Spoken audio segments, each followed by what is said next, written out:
As decisões têm que ser procuradas pela via transversal. Rádio Despertar. A voz da sociedade. Num mundo cada vez mais dinâmico, as explicações para os factos que interferem na vida de cada um precisam de um olhar global e especializado. Sua Excelência o Presidente da República já disse que esse ano vai ser um ano superavitário e significa dizer que aquilo que os professores universitários estão a exigir é possível de ser cumprido. Não deve haver, em regra, repressão sobre o direito à manifestação, por ser direitos fundamentais, constitucionalmente consagrados, cujo a todo cidadão é assistido esse direito. Num dia ganha-se, no outro dia perde. É preciso saber estar em democracia. Prova dos factos. Rádio Despertar. A vitória da liberdade.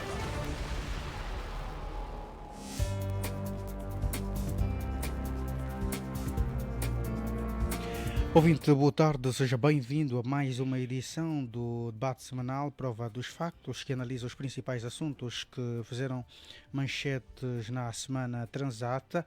Hoje, não diferente dos outros programas, teremos aqui 4 pontos essenciais para discutir com os nossos convidados que já cá estão. Passo a saudar Dr. Gilson Salúcio. Boa tarde, bem-vindo. Romão de Jesus, boa tarde a todos os ouvintes da Rádio Despertar e, claro, de forma especial, boa tarde aos meus colegas de painel e, claro, a única avenida, a doutora Mihaela Web.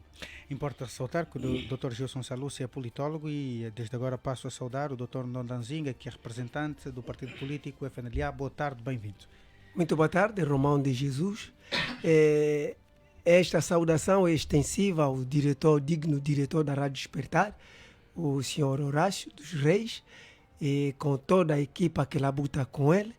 E não esqueço também o vasto auditório desta rádio magnífica que é a Comercial Despertar.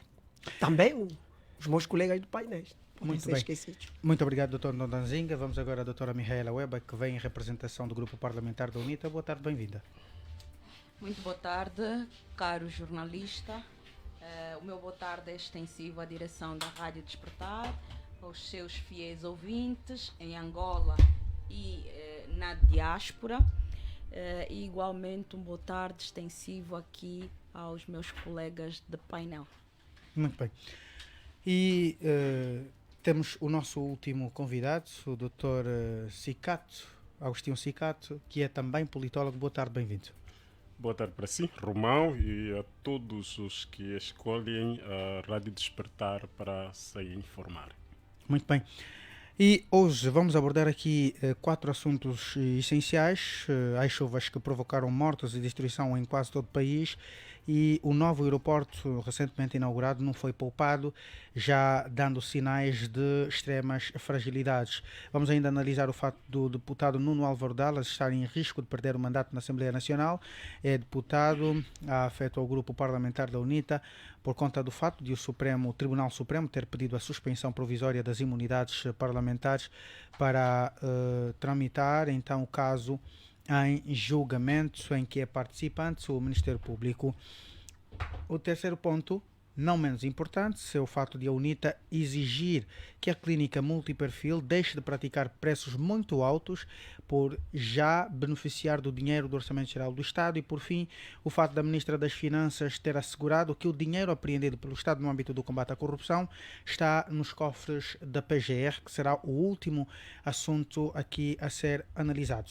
Começo então por quem saudei inicialmente, quase que agora tornou-se uma mania começar com o Dr. Gilson Salúcio. E muito propositadamente, Dr. Gilson Salúcio, um general que não tem piedades de destapar toda a incompetência infraestrutural que Angola, que é a realidade de Angola, alguém que não tem como ser impedido de trabalhar, decidiu aparecer e demonstrar fragilidades nas infraestruturas do país. É a razão da caneta exoneradora de João Lourenço voltar a trabalhar numa altura como esta, em que o mais recente, ou o chamado maior investimento público já feito pelo Estado angolano, estar inclusive entre as principais infraestruturas que apresentam riscos enormes por conta destas fragilidades destapadas pela chuva. É a altura do Presidente da República tomar algum posicionamento? Bom, permita-me primeiro, acho que do ponto de vista moral teria cometido uma imprudência no ato da saudação, quando chamei a ilustre e enorme figura a doutora Mihaela Weba como menina. A única menina, né? Não tem problema. Pronto, é pelo género só. Peço desculpas por isso. Bom, Mesmo menina. Vamos a isso. Bom, primeiro é importante dizer que, claro, todos nós sabemos que se é um fiscal capaz de fiscalizar melhor que todos os outros fiscais, é a chuva. E para uma realidade como a nossa, em que as infraestruturas não são consentâneas, as infraestruturas não foram concebidas tendo em conta pressupostos demográficos, tendo em conta fatores de criação de mobilidade das pessoas, tendo em conta pressupostos ligados à criação de condições que permitam o bem-estar das pessoas. Portanto, quando se dá a situação da chuva, com certeza que vivem-se situações como as que recorrentemente temos estado a viver. Portanto, Romão, permita-me dizer que ao nível da ciência política há uma corrente que pensa o Estado, pensa a política de uma forma muito, muito pragmática, em que há uma questão que se coloca, não é? Será que importa quem governa? É uma questão que essa corrente faz. E a resposta que essa mesma corrente faz é que pouco importa quem governa. O que mais importa é como se governa. Aqui é onde está efetivamente a questão. Nós, esta semana, voltamos a ser ensurrados com a chuva e, portanto, os nossos problemas habituais voltaram à baila. Efetivamente, temos problemas enormes ligados à drenagem. Nós temos infraestruturas que não acompanharam um processo de gestão em que se tivesse em conta o assentamento das populações com uma combinação das infraestruturas e efetivamente com as questões ligadas aos serviços que se devem prestar às pessoas. Portanto, não houve aqui políticas públicas que tivessem em conta de forma efetiva os inputs, as exigências de se olhar para Luanda, particularmente como aquela província em que há um número maior de cidadãos, há uma massa populacional bastante enorme e, portanto, as infraestruturas concebidas para, no entanto, absorver esta massa não teve em conta os elementos a manter e, claro, a promover o bem-estar, não teve em conta a concepção das infraestruturas que permitissem efetivamente o escoamento das águas de modo a que não criassem imbróglios na mobilidade das pessoas e, portanto, estamos a viver essa situação. Muitas famílias ficaram ao relento e, efetivamente, o novo aeroporto não foi poupado. Portanto, o facto do novo aeroporto não ter sido poupado reflete efetivamente como nós estamos em termos de construção de infraestruturas não consistentes, não consentâneas e efetivamente que, de uma ou de outra forma, revelam as fragilidades do nosso sistema de drenagem. Essa não é a terceira vez que nós estamos aqui a abordar esta questão do novo aeroporto internacional de Luanda e desta vez, na verdade, cada vez que abordamos com um assunto particularizado sobre esta infraestrutura do Estado. Doutor Ntonzinga, para a FNLA, como é que olha para o facto de, primeiro, ter sido feito vários investimentos, e não só o Dr. Gilson Salus ressaltou, que não foram tidos em conta certos pressupostos que deveriam ser fatores consideráveis para evitar que uma derrocada acontecesse numa instituição como esta, que gastou não só 2,8 bilhões, mas mais do que 9,6 bilhões, de acordo com o Jornal de Expansão, custado nos cofres do Estado. Como é que olha para esta situação? Olha, em nosso entender, eu não vou entrar na profundidade dos fatores que o meu predecessor acabou de enumerar aqui acertadamente. Ele foi mais ao fundo, abordando as questões na componente científica, onde ele elucidou as questões que têm a ver com fatores geológicos, demográficos e outros tantos. Eu vou incidir a minha abordagem na componente política mesmo. Dizer que Em primeiro lugar, na questão climatérica, o que devo dizer é que as quedas pluviométricas estão no início da sua temporada. Nós estamos ainda no início, já há esse tipo de derrocadas. Espero quando chegarmos em março e abril não haja uma situação catastrófica. Esperamos que isso não aconteça. Bom, em termos do programa do governo, que o MPLA anda a divulgar, que é no quadro da diversificação da economia, eu acho que é paradoxal. Paradoxal porque o que deveria ser o prioritário, que é o setor primário, que é a agricultura, para erradicar a fome, foi posta de parte, tendo escolhido a construção deste aeroporto colossal, esse gigante, que gastou, conforme disse aqui o Romão de Jesus, acertadamente cerca de 9 milhões, 1.000 milhões, aliás, são cerca de 10 mil milhões. Com uma diferença abismal daquilo que foi divulgado na sua mensagem, no discurso do Presidente da República, de 2,8 mil milhões, com uma diferença de cerca de 7 mil milhões, que ninguém sabe o paradeiro ao certo. Entretanto, este dinheiro, que seria financiamento para agriculturas, com créditos bonificados aos angolanos, isso seria muito bem, porque esses créditos seriam dados de forma generalizada, embora proporcional, não é? De acordo com os projetos apresentados, mas seria um ganho para o país. Isso seria uma inclusão na agricultura familiar, no sistema creditício do país.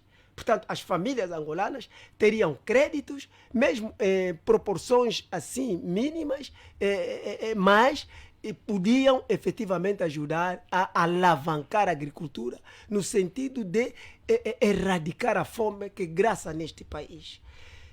Portanto, nós a FENELA elencamos a liberdade de terra como a palavra mágica que nós temos, que congrega, que sintetiza toda uma vida de uma nação, onde a parte política está na liberdade e a parte econômica está na terra. E a agricultura é a base. Nós dissemos isso com ênfase.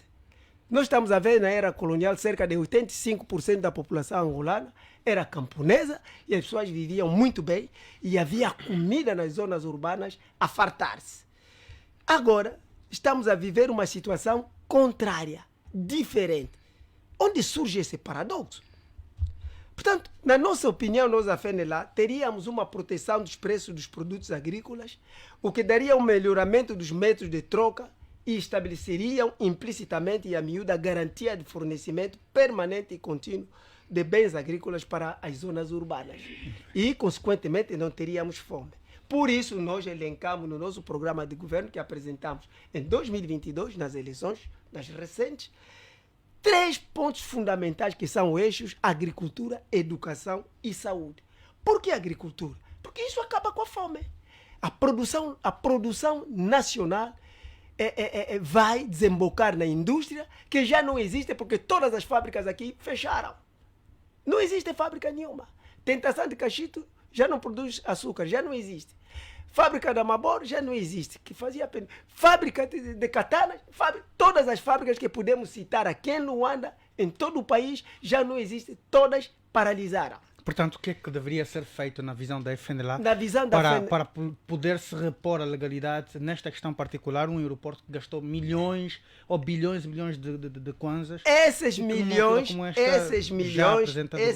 seriam canalizados, já disse, 1.000 milhões à agricultura. Certo, mas educação, o que é que deveria ser feito face ao problema que está-se a viver agora? São cerca de 8 dutos que ficaram rebentados, não é, do sistema hidráulico daquele aeroporto, e que agora quase que não há qualquer pronunciamento do governo sobre esta fragilidade apresentada no novo aeroporto. O governo deve se pronunciar, deve justificar. O dinheiro é do Estado, é do povo. O dinheiro nos pertence a todos nós.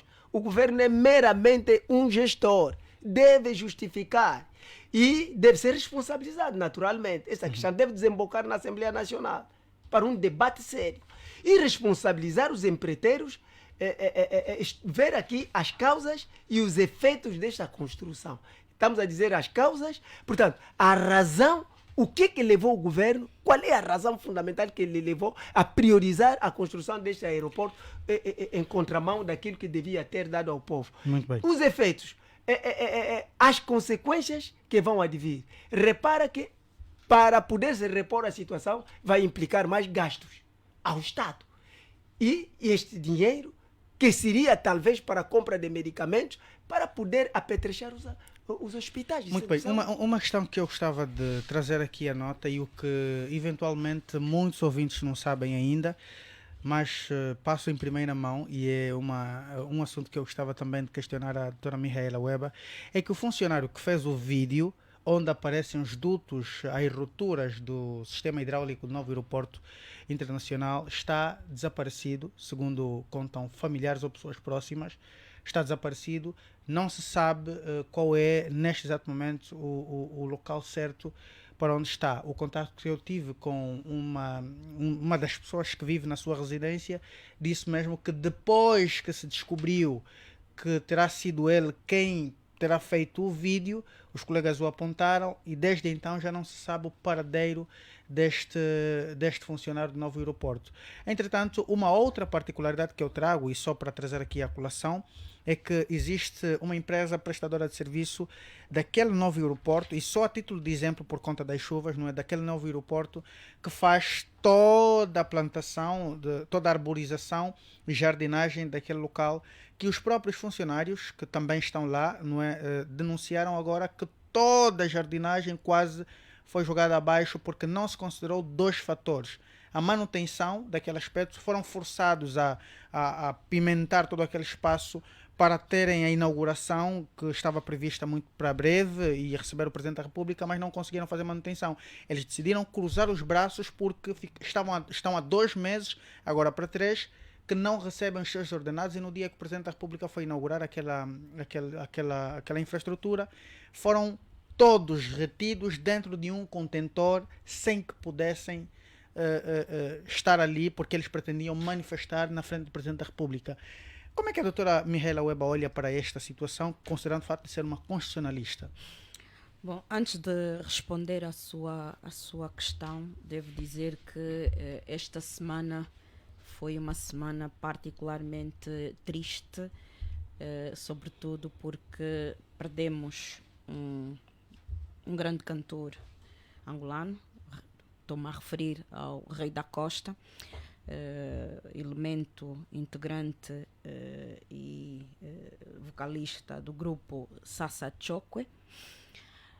Perdemos também Sara Tavares, e nas palavras da deputada Irina Ferreira, que escreveu no seu Facebook, dizia que a lusofonia perde uma das melhores vozes de combate pela emancipação e afirmação cultural, e perdemos muitos cidadãos angolanos por causa das chuvas.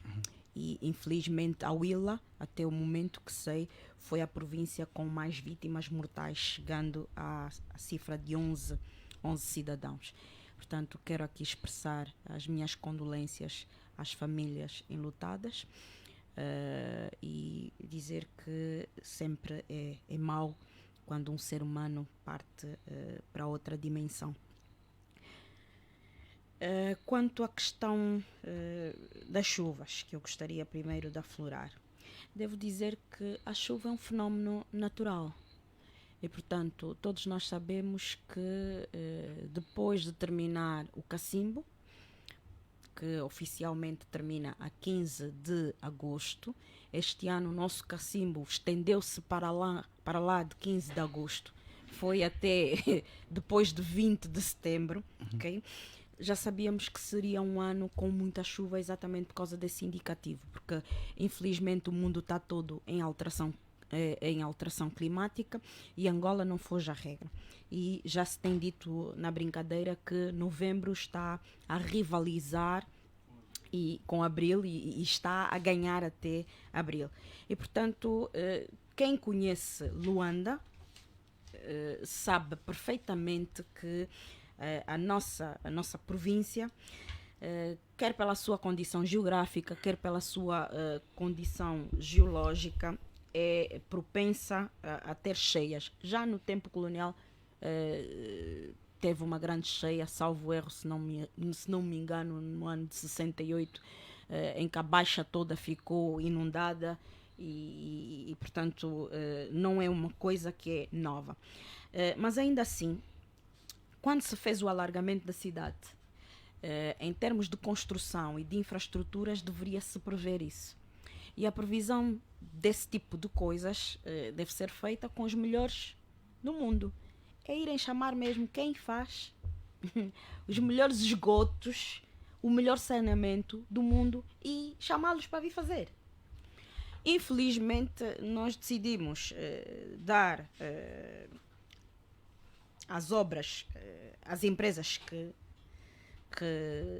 foram adjudicadas, a fiscalização a outras empresas também adjudicadas, são todos primos e parentes, e depois o resultado é exatamente esse. Nós estamos a ter esses problemas de saneamento básico exatamente porque continuamos no ciclo de corrupção. Quem deve fiscalizar não fiscaliza, quem deve fazer bem a obra não faz, quem deve fazer a manutenção da obra não faz, e depois quem paga são os cidadãos que perdem a sua vida por causa das cheias. Depois, há uma outra nuance que eu gostaria, uma outra vertente que eu gostaria de trazer aqui. Nós temos um cidadão, um engenheiro, António Venâncio, que tem estado recorrentemente a falar da questão do Rio Luanda. E o que é isto do projeto do Rio Luanda? Eu não sou engenheira, não percebo muito bem, mas ele é a pessoa indicada, ele e a sua equipa são as pessoas indicadas para nos explicar o que é isso. Seria criar um rio artificial em que todas as águas residuais das chuvas, e não só, fossem canalizadas para ali. E mais, poderia haver inclusivamente reaproveitamento dessas águas. Ou seja, é uma medida que, para além de ser ecológica, resolveria os problemas todos de drenagem da província de Luanda.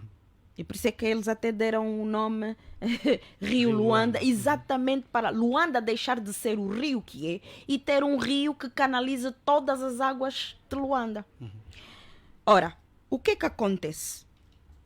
Ele já explicou isso aos grupos parlamentares. Já teve com o grupo parlamentar do MPLA, já teve com o grupo parlamentar da Casa CE, já teve com o grupo parlamentar da UNITA, já teve com N pessoas, a sua equipa, a explicar detalhadamente e cientificamente o que é o Rio Luanda. E mais uma vez, com essas chuvas, a equipa dele volta a ter razão. De facto, temos que pensar numa solução. E a solução deve passar por aí. Quanto à questão do funcionário que fez o vídeo estar desaparecido, eu penso que primeiro a família deve fazer queixa junto à polícia, uma esquadra de polícia.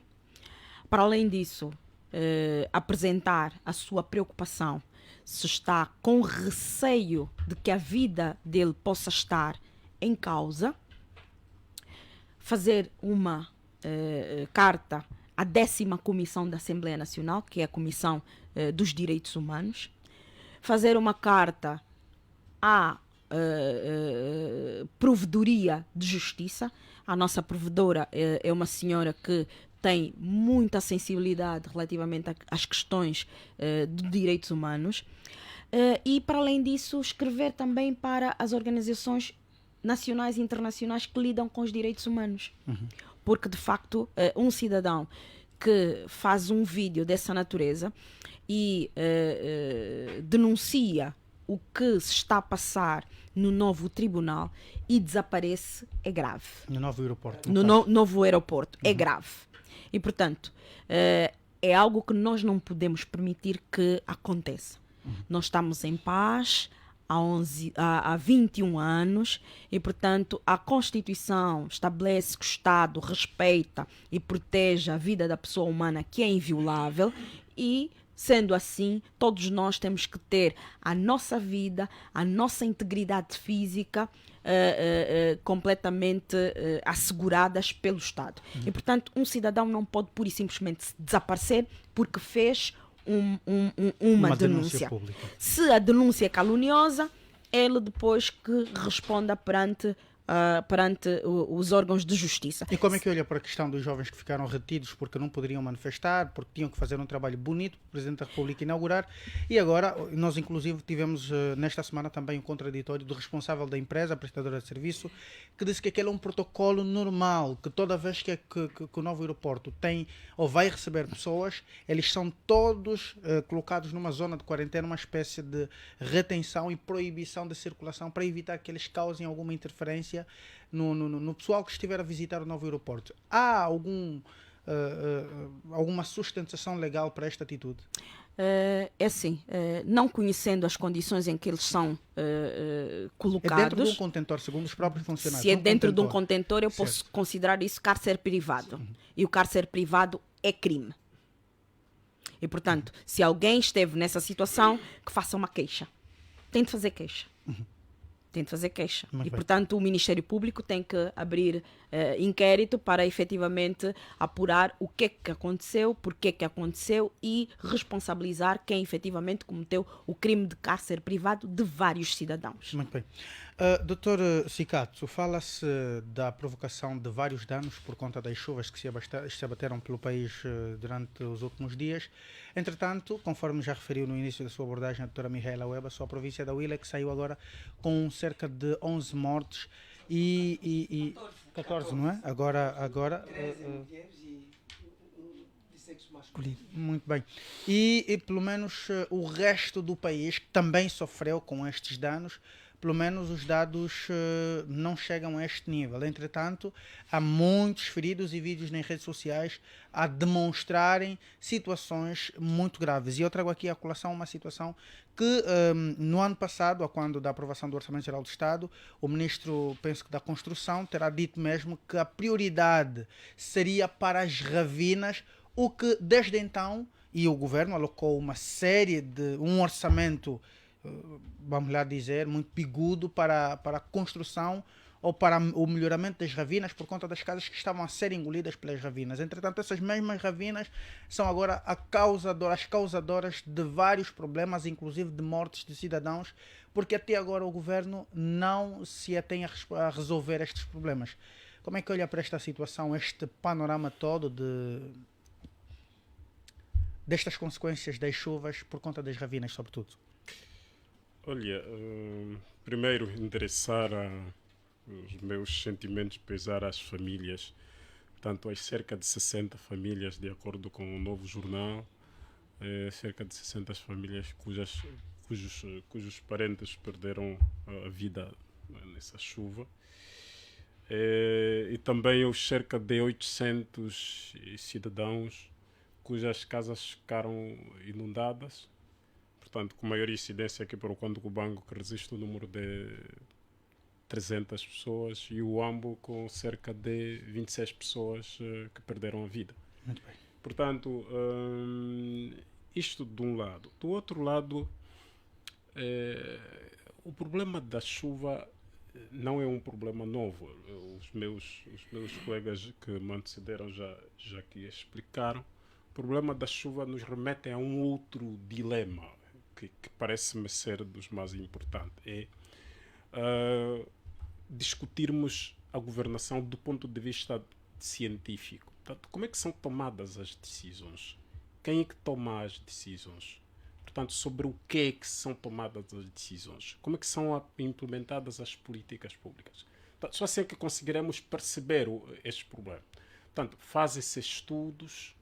No caso concreto do aeroporto de Luanda, foram feitos estudos. Quais foram os resultados do estudo? Quem é que fez o estudo? Quais foram as recomendações? Quem é que recomendou? E, portanto, nesta altura em que se está a fazer a construção, eu soube que ainda não terminou a construção do novo aeroporto e surge então essa falha. Há esta necessidade de se cobrar responsabilidade a quem lhe foi dada para a construção do aeroporto. E porquê? Porque, apesar dos dados não corresponderem, mas 2,8 bilhões de kwanzas não são quaisquer dinheiro. Portanto, esse dinheiro saiu dos cofres do Estado. E se este dinheiro saiu dos cofres do Estado, o dinheiro do Estado é o dinheiro dos cidadãos. Portanto, há uma obrigação do próprio Estado, portanto, na pessoa do governo, aqui na pessoa do Ministério dos Transportes e outras entidades indexadas, a ter de esclarecer, a ter de explicar. Nós, os angolanos, precisamos conhecer as empresas que estão a construir. Precisamos ter informação detalhada do porquê que houve esta falha e depois como é que se vai resolver e depois quanto é que o Estado vai novamente gastar para repor estas falhas que aparecem. Quanto às chuvas no geral, em Luanda e em toda a parte do país, creio que o problema chama-se apenas falta de previsão. Portanto, nós temos um problema que é este. Nós não previmos. Nós fazemos trabalhos paliativos. Isto acontece não só com a chuva, como com as estradas. No período nesta altura, é que cria-se já uma equipa de emergência, aliás, que começa já com a proteção civil e bombeiro e termina com os administradores. No dia seguinte, após a chuva, está todo mundo na rua, com carros, sirenes e tanto mais. Portanto, supostamente a ajudar aqueles sinistrados, que se deveria evitar esta sinistralidade. Portanto, nós não prevenimos. O que deve acontecer aqui é exatamente os cidadãos exigirem dos governantes a terem de governar. Portanto, governar é previsão. Para além da tomada de decisões, o primeiro elemento essencial da governação é prever os factos. Mesmo, por isso é que o Orçamento Geral do Estado é aprovado antes do ano começar. Está a dizer, então, exatamente porque devem-se prever as despesas e as receitas. Está a dizer que o Presidente da República e o seu governo têm governado para o pleonasmo de improviso? Isto não tem de ser eu em pessoa até a dizer, tem de ser a própria prática. Aliás, Luanda todos os anos enche. Não é possível que passa na cabeça de qualquer acadêmico sério neste país que o mesmo problema se repita 10, 20 vezes e temos governos. Portanto, nós não estamos ingovernáveis, nós temos o governo. Nós temos cidadãos que tomam decisões. Cidadãos a quem os outros cidadãos depositaram a confiança num período eleitoral. Portanto, esses que juraram cumprir a Constituição e ainda juraram cumprir as promessas. Portanto, eles apresentaram um programa e disseram: nós vamos executar isto, vamos executar isso, mas o período será o período de X. Ora, estes indivíduos, falando assim aos detalhes, estes indivíduos têm a obrigação de explicar. Significa, quando cai chuva, e ninguém me vem aqui com a história do tipo, chuva são, como que chama isso? São calamidades naturais e tanto mais. São fenómenos naturais. Esqueçam isto. Hoje a ciência está tão evoluída que a chuva se prevê. Hoje nós estamos nós felizmente nós estamos. Mas não deixa de ser um fenômeno da natureza. Ele é fenômeno da natureza, mas as suas consequências já são previsíveis. Estamos lembrados na Turquia. Houve tsunami aquilo? Um sismo. As casas, os prédios partiram e os empreiteiros foram na cadeia. Reparem, isto acontecesse em Angola, numa altura como esta, o que é que sugeria para a resolução desta situação? Era o governo responsabilizar a empresa responsável pela construção do novo aeroporto ou as empresas que estão envolvidas na construção dessa infraestrutura? Não, está a faltar informação aqui. Eu digo sempre, falta folha neste livro. O que é que seria então? A folha que falta chama-se transparência. Primeiro precisamos conhecer quem são as empresas. 2. O que é que eles fizeram antes? Essa informação nos devem os senhores. Eles precisam explicar. Mais do que encontrar essa conversa de protocolo, não protocolo, isso é conversa de lá da carochinha. Precisam nos explicar quem são essas empresas, quanto dinheiro do Estado receberam, quando é que receberam, quanto gastaram, o que é que fizeram. Depois daí, vai depois se avaliar as entidades que têm competência para o efeito, se vale a pena continuar com essas empresas ou contratamos as outras empresas. Aliás, alguém que está a construir um projeto desta natureza e depois apresenta essa fissura, até seria a própria empresa, por uma questão até ética, chegar aqui à pública e dizer, olha, fui incompetente, não consegui, e portanto, senhor Estado, a parte do dinheiro que me deu, eu devolvo e, portanto, eu demito-me. Também podem se demitir as empresas. E por quê? Porque as consequências são maiores. Nós vendemos o sonho do desenvolvimento do país com este aeroporto. Houve até um colega meu que disse que já pode morrer porque o aeroporto está inaugurado. E, portanto, nós dissemos aqui, aqui mesmo nestes microfones, nos outros microfones do país, vendemos um sonho de que o desenvolvimento estaria a voar do aeroporto 4 de fevereiro até o aeroporto da Kisama, não é? 44. No aeroporto Agostinho Neto. 44. Portanto, a partir daquele momento o desenvolvimento chegou na semana seguinte, o aeroporto tem fissuras. Portanto, tem que haver consequências.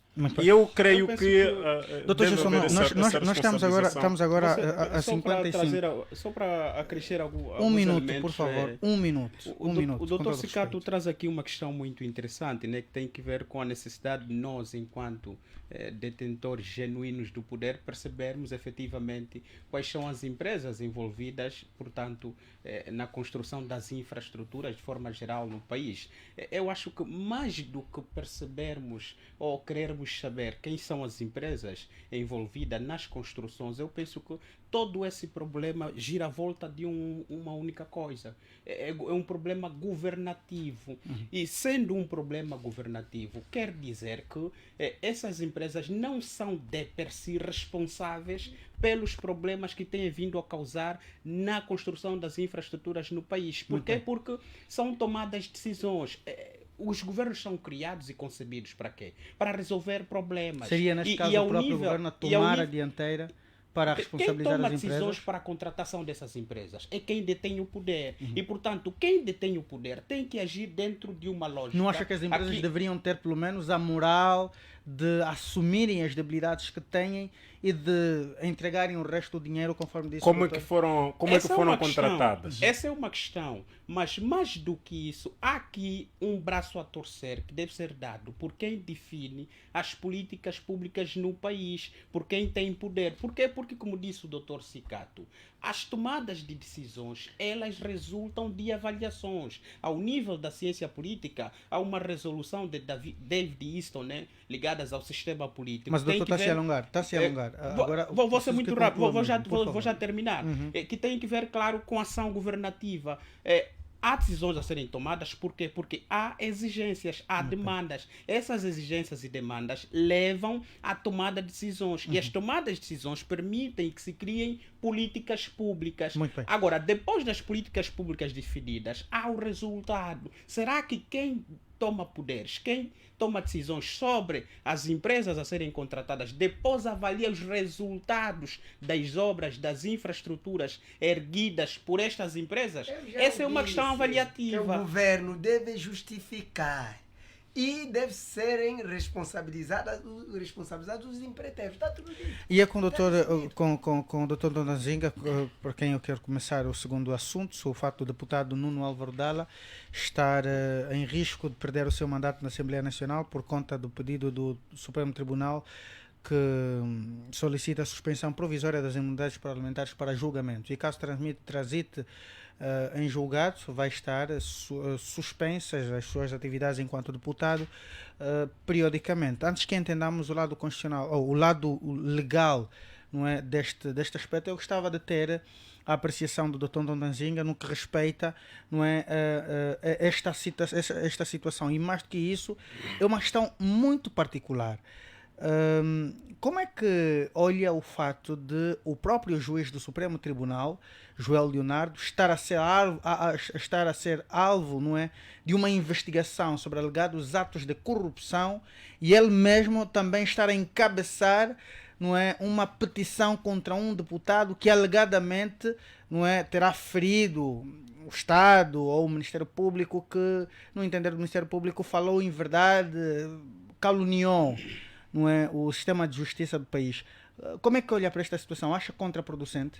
Olha, eu vou apanhar a última parte da sua questão no que tange à idoneidade moral do juiz-presidente Joel Leonardo poder despoletar essa ação. Olha, em primeiro lugar, uma pessoa que em si própria decora em situações desta natureza, o que o juiz-presidente do Tribunal Supremo deveria ter feito era demissionar-se, era demitir-se. Não iria estar a insistir de forma recorrente a dirigir o Tribunal Supremo pelas questões que lhe envolvem. Porque quem toma decisões contra os outros que tenham cometido deve ser exemplar, deve ter uma ficha limpa, não é uma pessoa manchada para depois ter a coragem de vir despoletar uma ação desta natureza. Agora, no que tange a componente constitucional ou jurídica do assunto, eu gostaria de fazer primeiro uma distinção. Aqui há dois pressupostos diferentes. Há um pressuposto que é suspensão de mandato, há outro que é perda de mandato. Ok? E o que está aqui em causa é suspensão de mandato, não é perda de mandato. O que caso seja julgado, eu não isso entendo. A posteriori, neste para preciso momento, a carta dirigida à Presidente da Assembleia Nacional trata-se da solicitação da suspensão de mandato. E o que devo dizer é que o que ocorre para este caso é quando há despacho de pronúncia transitado em julgado por crime doloso punível com pena de prisão superior a 2 anos. O procedimento de suspensão foi requerida pela pessoa, se tivesse moral, seria a pessoa com competência para tal. E a Presidente da Assembleia Nacional também é a destinatária, portanto, da petição. E eu felicito aqui, nesta situação, o grupo parlamentar da UNITA esteve muito bem ao ter disponibilizado, portanto, a assessoria jurídica para o deputado Dala e, por outro lado, por ter caucionado que se suspendesse o mandato para o deputado poder se defender. Porque, na lógica, na ótica do deputado, ele tem elementos probatórios. Porque esse é o procedimento. Tendo elementos probatórios para sua defesa, então a assessoria jurídica posta à sua disposição pelo grupo parlamentar deve trabalhar seriamente para pôr à superfície esses elementos probatórios para poder contrapor as intenções maquiavélicas que esse juiz do Tribunal Supremo tem, ou o poder tem, porque isto aqui é um sistema já existente, é que o executivo controla tudo, orienta o judiciário e o judiciário executa. Essa suspensão vai ser tomada dentro de dias, creio, por resolução da Assembleia Nacional. E esse processo despoletado dispensa, portanto, o número 1 do artigo 150º da Constituição. Aqui, o problema de referente às imunidades vão ser efetivamente suspensas. O que os analistas da nossa praça política estão a dizer é que os deputados não respondem civil, criminal nem disciplinarmente pelos votos ou opiniões que emitem. Isto no exercício das funções. No caso concreto do Dala, foi antes dele ser deputado que esse processo foi despoletado. É preciso equacionar bem as coisas e situar o tempo das coisas. Portanto, é um processo que já data antes dele ser deputado. Portanto, está em curso e o grupo parlamentar da UNITA esteve muito bem ao tomar aquela posição. Agora, quanto à decisão que vem, será que vai perder o mandato? Eu não acredito, porque os elementos probatórios vão vincar. Muito bem. Doutor Cicato, muito propositadamente eu lhe questiono sobre este assunto particular. O deputado Nuno Álvaro Dalla, à nossa rádio, chegou mesmo a dizer que o sistema de justiça está só a montar um filme de comédia para tentar acabar com a sua carreira enquanto deputado. Acredita que não existem razões para tal, para que Nuno Álvaro Dalla esteja então a enfrentar o tribunal com a acusação do Ministério Público? Pronto. Vamos dar aqui uma presunção de inocência ao Nuno Álvaro Dalla e vamos deixar que depois o próprio processo nos diga o que é que deve ter acontecido. Mas mais do que isto, eu creio que os advogados também vão, pronto, eles têm uma estratégia de defesa, enfim. Mas eu não quero tratar disso, eu quero tratar de um outro assunto, de um outro âmbito. O âmbito é mais sério do que isto. O âmbito é político. Começamos a ter já medos agora. Eu mesmo, Cicato, que falo aqui, que falo tanto nesses órgãos de comunicação social, corro o risco de um dia também ter que responder. Nessa altura, nós temos que estar já, vamos lá, disponíveis, que a qualquer altura recebemos uma notificação de algum tribunal qualquer ou de alguma polícia qualquer, porque... regime ditatorial. Sim, porque alguém entende que nós emitimos uma opinião e esta opinião machou. Partindo desse pressuposto, acredita que poderá sobrar alguém na Assembleia Nacional que não esteja na situação? Não, é uma questão que de, não há possibilidade de... Eu digo isto, isto é uma questão, e podemos perceber isso, espero que esteja errado, mas isso pode ser interpretado como uma espécie de uma perseguição. E o problema é mais individual até do que política, como seria. Vamos voltar aos factos. Quem era Nuno Álvaro Dalla antes de ser deputado? Nós temos que perceber isso. Temos que perceber que o Nuno Álvaro Dalla era um ativista. É o ativista que fez parte do grupo dos 15 mais 2. É um investigador. Aliás, creio que este processo foi movido no âmbito de uma investigação que terá feito com o jornalista jornalista investigativo Rafael Marques. Portanto, é um processo que já se tinha começado e depois, creio que ditou-se uma sentença, acho que em primeira instância, depois transitou para o Supremo, e o nosso Supremo também é esse que nós conhecemos, em que entra o processo, nunca sabemos quando é que decide. E a questão aqui é se Nuno Álvaro Dalla então seria deputado enquanto aguardava esse tal processo do Supremo ou não seria. Essa é a questão também que depois a doutora Weber pudéssemos nos elucidar melhor. Aqui o que temos de ter em mente é, e eu aqui dirigiria-me a todos até, nós os cidadãos que temos uma opinião, às vezes contrárias a determinados atos abusivos ao Estado, ou a determinados atos que os determinados agentes do Estado tomam, que são contrários à lei, e nós, às vezes, denunciamos ou contrapomos, nós somos tidos como... os nossos pronunciamentos são interpretados como uma espécie de afronta pessoal a estes indivíduos. Ou seja, se tu denuncias um administrador e por via disso lhe põem na rua, tu és o inimigo do administrador. É tão simples quanto isto. É o mesmo que acontece com os juízes, com os procuradores, com qualquer uma outra entidade.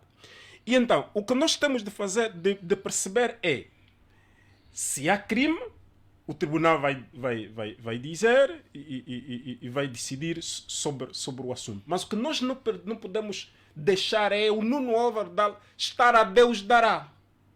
Darmos a entender, olha, aquilo do tipo, agora é com ele, como se costuma, se aguenta sozinho. Não.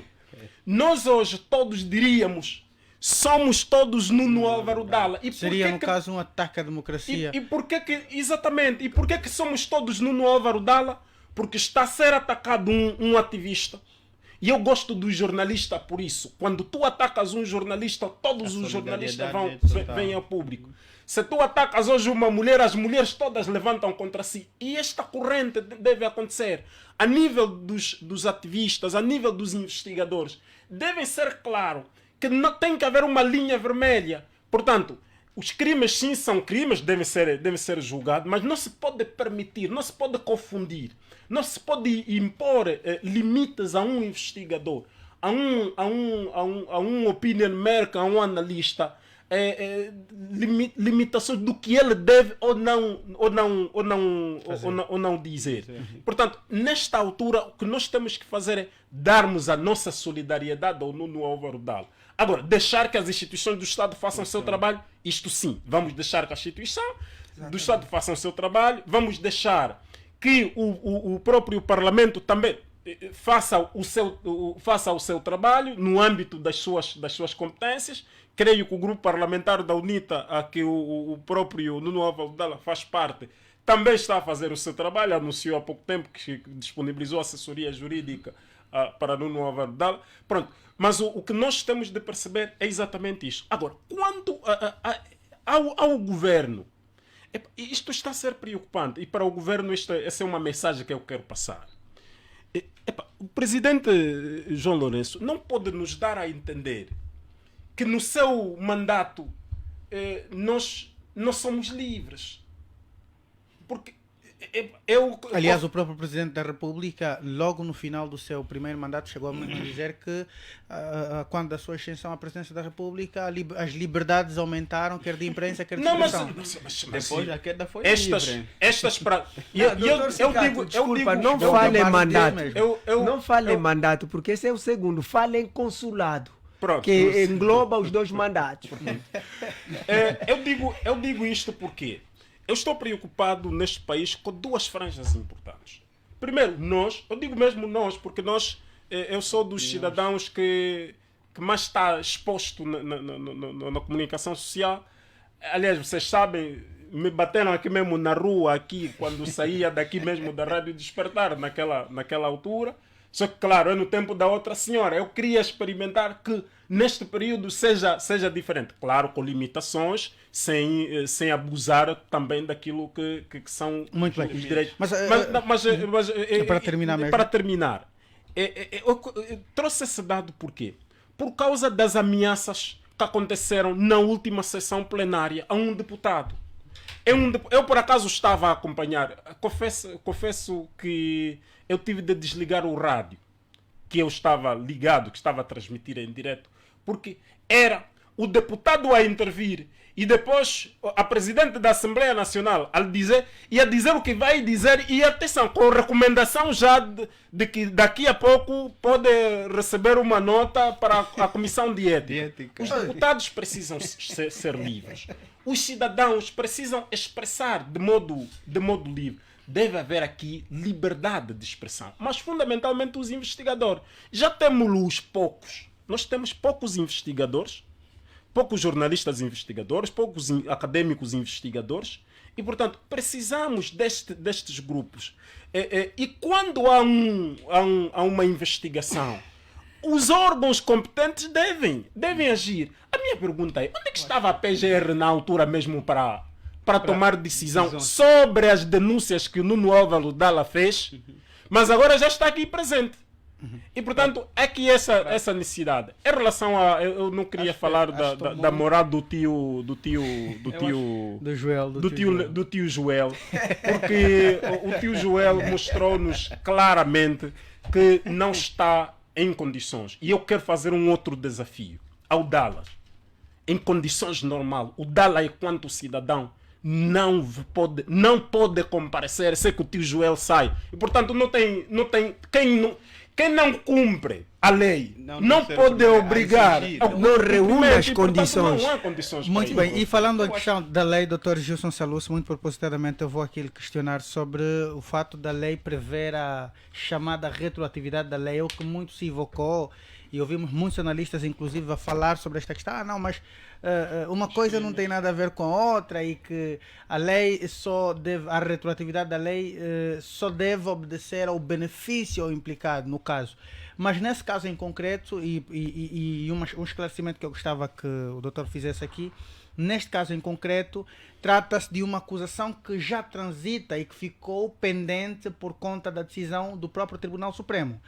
Entretanto, a questão que eu lhe faço é, será que esta ação que está a ser agora movida sobre o deputado Nuno Álvaro Dalla poderá abrir um precedente para os demais deputados na Assembleia Nacional, sobretudo os deputados na oposição? Bom, essa discussão até tivemos lá esta semana. Confesso que é o princípio, com certeza, não tenho dúvidas disso, de que será o princípio, é efetivamente o abrir de um precedente, com certeza que aqui deve haver aqui preocupação, portanto, de todos os outros deputados que antes, claro, de tomarem os seus assentos, tiveram ações muito ativas ao nível do espaço público e com certeza é um precedente aberto. Agora, Romão, claro, a minha análise vai cingir-se um pouco naquilo que disse o Dr. Cicato. Esta questão do deputado Nuno Álvaro Dalla é muito preocupante. Deveria e deve preocupar-nos a todos e deveria efetivamente mover uma solidariedade nacional. Por quê? Porque eu acho que esse problema levanta duas questões. A primeira tem que ver com a judicialização do espaço público. Porque quando você olha para o conteúdo, o juiz do Tribunal Supremo pede que a Assembleia Nacional retire as imunidades ao deputado Álvaro Dalla. Por quê? Porque ele expôs questões de corrupção. Veja lá, expôs questões de corrupção. Portanto, aliás, fala em provas concretas para efetivamente justificar as denúncias. Enquanto cidadão, nos termos do usufruto dos direitos, liberdades que a Constituição lhe confere, claro, ao nível do artigo 40º, 40, ele tem o direito de informar e, claro, participar politicamente de todas as questões que dizem respeito ao Estado. Eu acho que há aqui uma tentativa por parte do Tribunal Supremo, efetivamente, de forma muito particular, do juiz Joel Leonardo, de judicializar o espaço público. E isso, claro, deve preocupar-nos. Por quê? Porque alimenta aqui o espírito de temor diante de todos aqueles que têm, é claro, a preocupação de participar politicamente das questões que dizem respeito ao Estado, que querem usar a esfera pública, no entanto, para emitir as suas opiniões, para trazer questões que devem merecer a atenção de todos nós. E eu acho que isso é chantagem política, isso é uma questão, isso é política. Não poderia talvez entender-se também como uma forma de manobra política para que o próprio MPLA no Parlamento, e por conta das pressões que vem sofrendo nos últimos tempos, ganhe tempo para contorno com outras nuances que pretende fazer da Casa das Leis? Eu acho que isso leva-nos, claro, efetivamente, à questão da separação de poderes, e até nem vale a pena entrarmos nisso, porque estamos todos conscientes e admitimos que a separação de poderes aqui é ilusória, é efetivamente inexistente. Há aqui um poder que demanda a todos os outros poderes. Esse é o grande problema. A preocupação maior, efetivamente, é esse receio que pode se gerar ao nível de todos nós que habitualmente emitimos opiniões sobre o estado da nossa polis, o estado da nossa cidade, sobre o fazer política daqueles que detêm o poder e com certeza que muitas vezes o fazem de forma mal e com certeza não respondem com as expectativas dos cidadãos e, portanto, tem aqui também uma tentativa de cercear, de limitar o espaço público de todos nós. Aqui é onde está efetivamente o problema dessa questão, é a judicialização do espaço público. Com certeza que deve haver entre todos nós, com certeza, efetivamente, uma solidariedade nacional ao deputado do Nuno. Em relação a esta questão de solidariedade, acredita que há necessidade de maior consciencialização, sobretudo da franja juvenil, deputado Nuno Álvaro Dalla, justamente um jovem promissor e dos intelectuais que esse país tem, e aqui trazer aqui à colação uma situação a quando da exposição de uma jovem chofela Angola foi toda chofela. Quando a Londrina, Angola foi toda Londrina. É a vez de Angola toda ser Nuno Álvaro Dalla? Eu penso que sim. É a vez de Angola toda, todos os jovens moverem-se ao nível, claro, do princípio da consciência política, de que todos nós somos responsáveis em relação ao nosso Estado e, diante disso, temos que efetivamente empreender ações que visam salvaguardar princípios constitucionais. O nosso direito de informar, o nosso direito de participarmos politicamente da coisa pública. Neste caso, eu concordo e acredito que devamos ser todos Nuno Álvaro Dalla. Por outra, eu acho que do ponto de vista do conteúdo e compreendendo que essa questão tem mais, este processo tem mais motivações políticas do que propriamente transparência, justiça e, claro, funcionalidade das instituições, eu penso que do ponto de vista do conteúdo, o comunicado do grupo parlamentar da UNITA não terá sido muito ousado, não terá sido contundente. O que é que faltou? Contundente o suficiente. Eu acho que faltou muita coisa aí do ponto de vista do conteúdo. Vamos à especificidade então. De fazer perceber os cidadãos que isso efetivamente é uma perseguição, isso tem motivações políticas, nós não aceitamos, não concordamos. Acha que o grupo parlamentar da UNITA deveria manter um posicionamento radical para evitar... Não é radical. A ideia não é que seja radical. A ideia é que fosse mais contundente possível no sentido de nós não admitimos isso, mas é claro, respeitamos as instituições. Seria em cumprimento ao desafio lançado pelo Dr. Mas, claro, do ponto de vista das ações ao nível parlamentar, que fizesse pressão relativamente a isso, porque isso tem motivações políticas, é mais uma perseguição. E isso, infelizmente, os últimos anos do presidente João Lourenço têm estado efetivamente a demonstrar a todos nós que nós estamos numa decadência do Estado democrático de direito. Nós estamos cada vez mais a declinar do ponto de vista do cumprimento dos princípios orientadores da democracia, o respeito do Estado democrático, o respeito pela lei, o respeito pelos princípios normativos. Portanto, há aqui, claro, há analistas que não têm papas na língua e dizem que efetivamente nós estamos já efetivamente a uma autocracia. Esse é o nosso problema. Nós temos que defender o espaço público e com certeza todos nós devemos ser Nuno Álvaro Dalla. Lançando aqui dois desafios para o grupo parlamentar da UNITA. Primeiro para o deputado Nuno Álvaro Dalla, que não comparecesse ou não cedesse à pressão do Tribunal Supremo, e depois aqui que devesse haver um posicionamento mais contundente, vamos assim dizer, do grupo parlamentar da UNITA a não ceder à chantagem, conforme qualifica o Dr. Gilson Saluce, do Tribunal Supremo, que está neste exato momento a combater um deputado afeto ao grupo parlamentar da UNITA. Qual deveria ser ou qual poderá ser o próximo passo depois de disponibilizar a sua assessoria jurídica ao deputado Nuno Álvaro Dalla, considerando toda esta situação que foi aqui espelhada? Antes de mais, eu devo dizer que os 88 deputados da UNITA, porque perdemos o deputado Eduardo Paulo, muito recentemente, portanto, na bancada só estão 89, retirando o Nuno Dalla, ficam 88. Dos 88 deputados do grupo parlamentar da UNITA, todos estão solidários com o Nuno Álvaro Dalla. E porquê? Porque temos plena consciência e certeza que este processo é um processo com motivações políticas. Assim sendo, se é um processo com motivações políticas, primeiro nós temos que, de modo pedagógico, ensinar os nossos cidadãos. Porquê? Porque nós estamos comprometidos com a democracia. Atenção, nós estamos comprometidos com a democracia.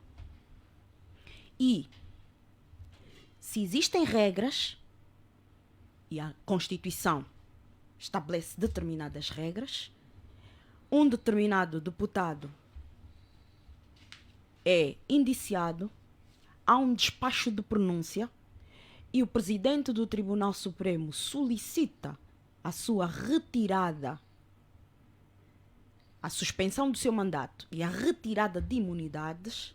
Em princípio, nós devemos fazer o quê? Analisar o processo e depois decidir o que fazer. A Constituição obriga a que o plenário decida. E, neste caso, o plenário só precisa de 111 votos favoráveis. Que é o número de deputados que o MPLA tem. Que é o número de deputados que o MPLA tem. E, portanto, o MPLA pode sozinho assumir isso. Aprovar a resolução. Ok? Ou podemos todos nós assumirmos isso. Com a condição de sabermos que a justiça vai ser efetivamente realizada. Ok. Se não, vejamos. Quando, onde e como é que o Nuno Dalla publicou essa denúncia caluniosa? Porque, atenção, dos crimes pelos quais ele vem acusado, pelo que eu fiquei a saber, porque o processo ainda está em segredo de justiça, mas parece que todo mundo já viu o processo, ok? Mas pelo que eu ouvi, há a questão de difamação, calúnia e denúncia caluniosa. Injúria acho que eu ainda não ouvi. Mas se for injúria parece um bocado estranho, porque injúria o agente faz diretamente ao ofendido. E não acredito que o Nuno tenha ido diretamente ao tal procurador e falar diretamente com ele. De acordo com informações que foram circulando, inclusive o Novo Jornal terá avançado, inclusive, que das acusações consta justamente esta, injúria. Não, acho que esta é uma acusação que vai cair. Porque a injúria implica que isso tenha sido feito diretamente ao ofendido. Eu estou aqui ao lado do senhor jornalista e digo: senhor jornalista, o senhor é caloteiro. Estou a fazer uma injúria. Diretamente. Okay? A difamação é feita através de terceiros, através de órgãos de comunicação social. Muito bem. Portanto, o que aconteceu foi isso. Agora, a minha pergunta que eu fiz antes, onde, como e quando é que a denúncia foi feita, é importante. Porque há um pormenor que nos estamos a esquecer. É que houve a transição entre o Código Penal de 1886 e o Código Penal atual. Se a conduta, a questão a imputar o Nuno foi realizada antes do dia 9 de fevereiro de 2021, aplica-se o anterior Código Penal.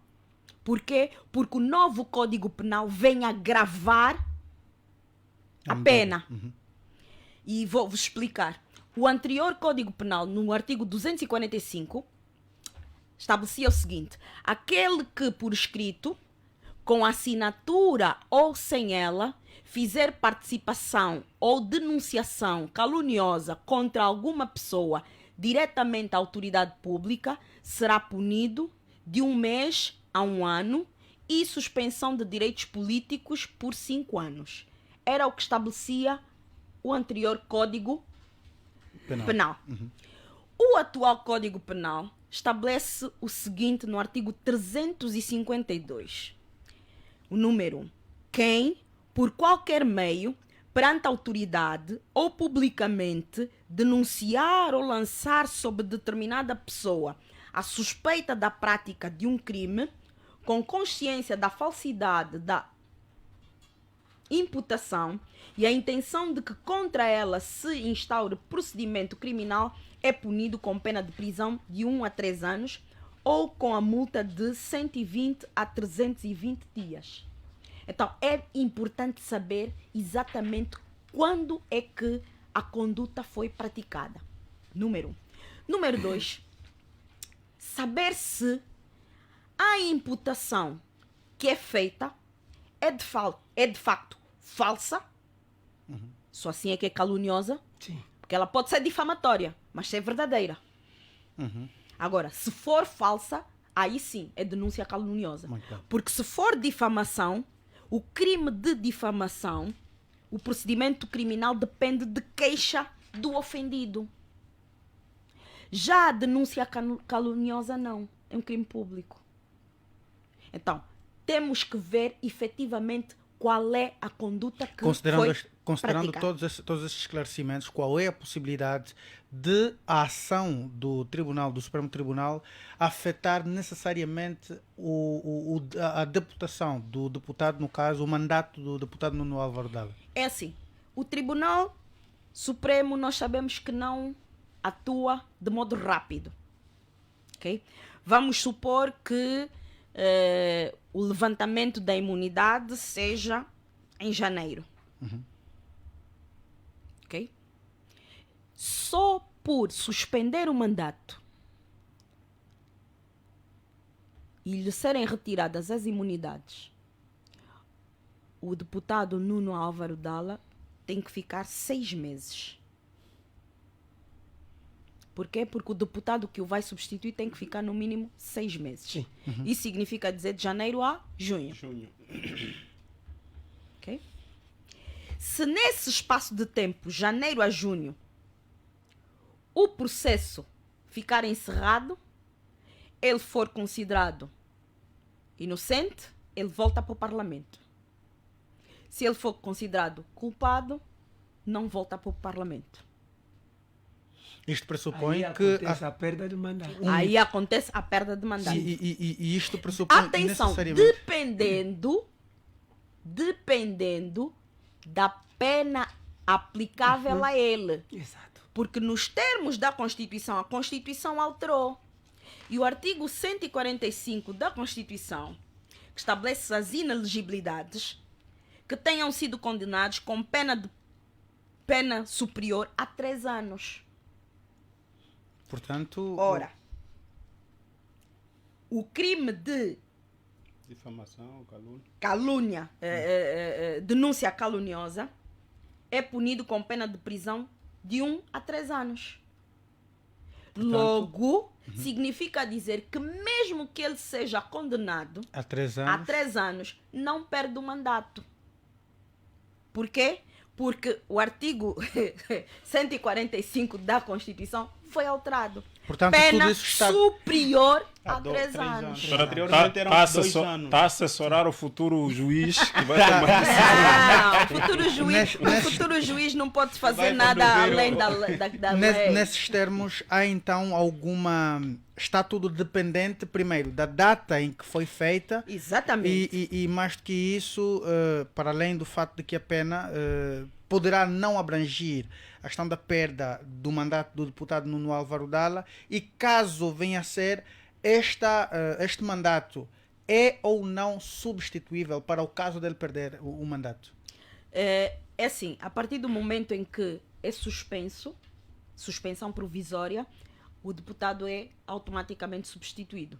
Por ordem de precedência. Por ordem de precedência. O próximo na lista entra.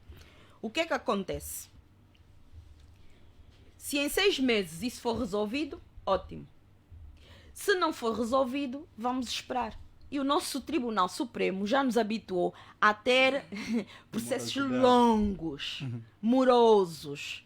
Ou seja, o Nuno está no primeiro ano do seu mandato. Significa dizer que se esse processo demorar 3 ou 4 anos no Tribunal Supremo, praticamente, mesmo que ele venha a ser considerado inocente, ele já perdeu o mandato. E por isso é que a nossa solidariedade vai nesse sentido. Nesta primeira fase, sim, estamos solidários e temos uma equipa para apoiar juridicamente o Nuno. Agora vamos verificar. Quando o processo chegar ao grupo parlamentar, o pedido for tratado na 9ª comissão e na 1ª comissão, que são as comissões de especialidade, nós, deputados, vamos verificar o que é que está em causa. Nós temos que saber, efetivamente, de que o nosso colega está a ser acusado. Eu tenho que saber exatamente a denúncia caluniosa qual é. O que é que ele disse efetivamente. Palavra por palavra. Muito bem. Tem de haver, de facto... Tenho que ver palavra por palavra. E depois eu vou fazer um outro raciocínio. Será que isso que o Nuno disse é verdade ou é mentira? Olha, nem mais. é falso ou é verdadeiro. Se for falso, estamos em presença de calúnia, Difamação. Denúncia caluniosa. Denúncia caluniosa. Se for verdadeiro, por que o Ministério Público não agiu? investigou? Muito bem. Então, nós, grupo parlamentar da UNITA, podemos solicitar uma comissão parlamentar de inquérito para saber por que especificamente neste caso a Procuradoria-Geral da República, ao invés de abrir inquérito para investigar a denúncia, preferiu tornar aquela denúncia uma denúncia caluniosa. Doutora Miaela, permita-me, Romão. Por favor. Por isso eu disse ao doutor Saluso que é uma questão de estratégia do grupo parlamentar da UNITA, agora ouviu. Portanto, é uma estratégia. Numa primeira fase é assim, porque os elementos probatórios que o Nuno tem podem ser verdadeiros e trocar a moeda, ao lado da moeda. Porque ele é que está sendo acusado agora. E quando o tribunal provar que de facto o Nuno tinha razão, automaticamente, na sua inocência, há que despoletar outro processo contra o tal procurador. Por outro lado, nós, enquanto deputados, grupo parlamentar da UNITA, temos 7 deputados do nosso grupo parlamentar que pertencem à UIP, que é a União Interparlamentar.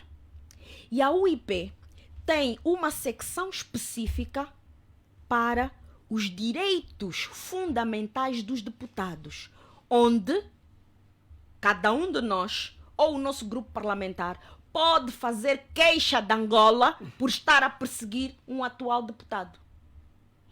Okay? São então muitas formas de contornos para resolver esta situação do deputado Nuno Álvaro Dalla. Portanto, é um assunto que ficou aqui, em parte, esclarecido pela doutora Mihaela Weba, que é membro também do mesmo grupo parlamentar onde pertence o deputado Nuno Álvaro Dalla. E assim seguimos com outro assunto ligado à UNITA, que exige desta vez que a clínica multiperfil deixe de praticar preços muito altos por receber dinheiros do OGE. A doutora, por ter sido extensiva, vou começar aqui com o doutor Dondanzinga, que primeiro, se já alguma vez procurou solicitar os serviços da clínica multiperfil e mais que...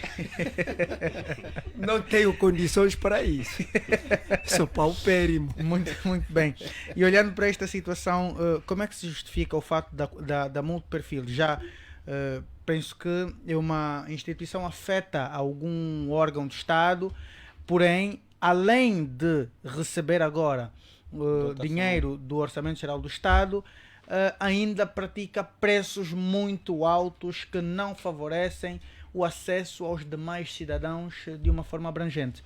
Como é que olha para esta situação? Em primeiro lugar, agradeço por me ter priorizado hoje, por ser o mais velho daqui do painel e ser sempre o primeiro, não é, a abordar as questões.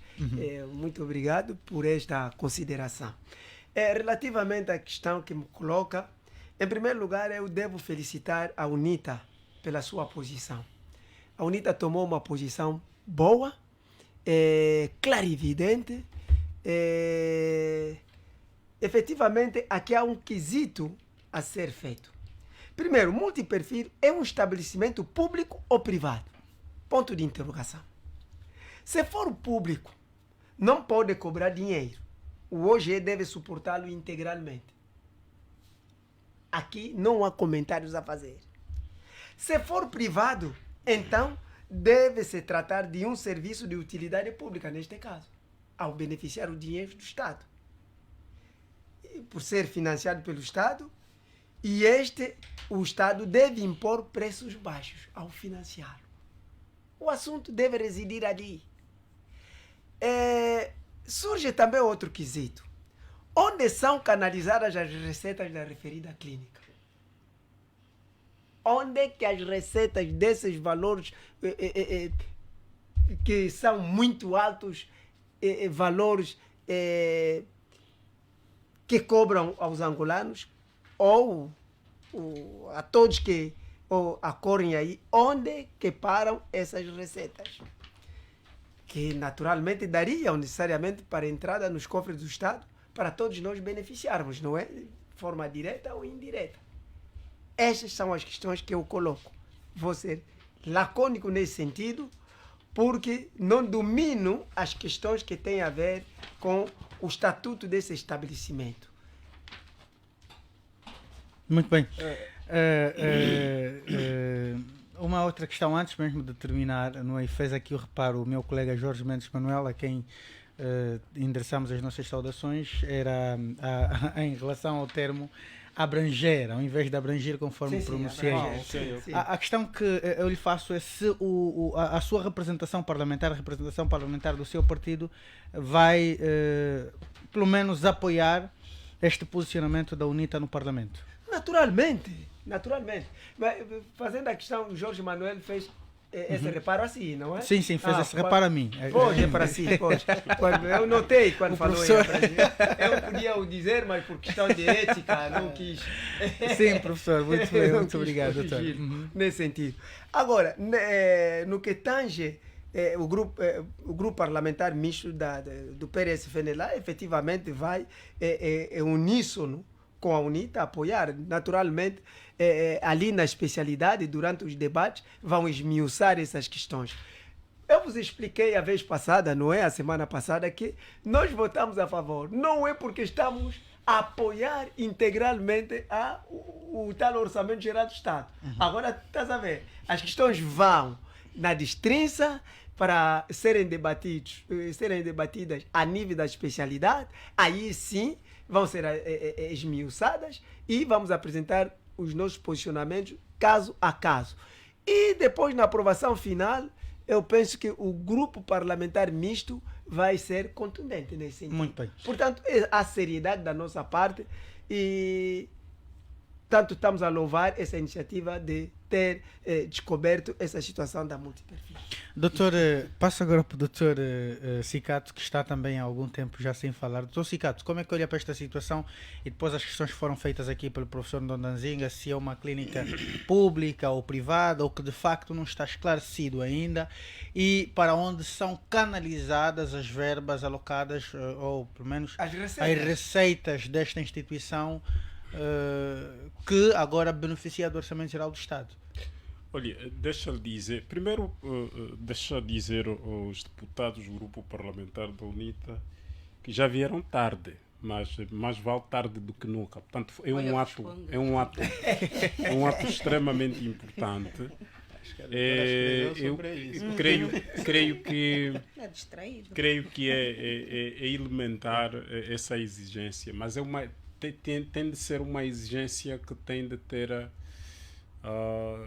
implicações mesmo, que tem de ter uma resposta concreta. Portanto, não pode ser apenas uma denúncia. Eu acho que se os deputados do grupo parlamentar da UNITA, no caso agora que levantarem essa questão, tiverem o apoio dos outros grupos parlamentares, seria outro. Portanto, é muito bom terem levantado esse assunto, porque levanta outros vários por baixo dele.